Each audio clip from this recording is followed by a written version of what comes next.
xaalado adag baa isu rogay dhowr toddobaad gudihiisa kuwa deegaan waxa isu soo baxay dadweyne oo bilaabay dhaqdhaqaaq isu socod xorriyad leh oo ay ka muuqato deeganaansho nabadgelyo iyo xasilooni ay ka jirto magaalada Marka ee caasimadda Shabeellada Hoose.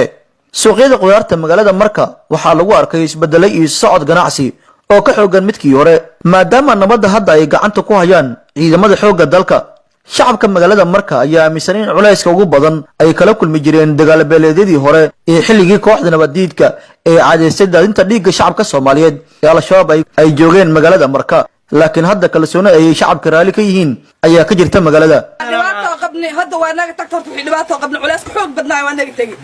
الحمد لله أول حاجة قبل قبيل ودجال قبيل وسكاية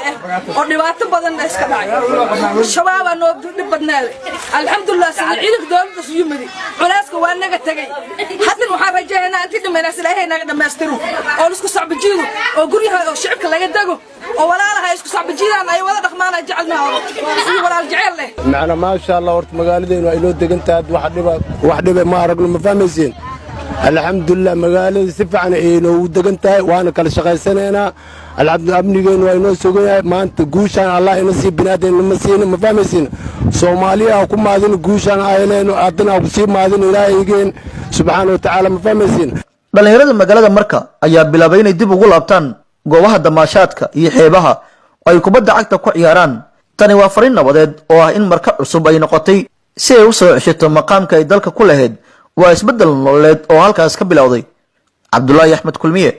warbaahinta qaranka Soomaaliyeed, Muqdisho.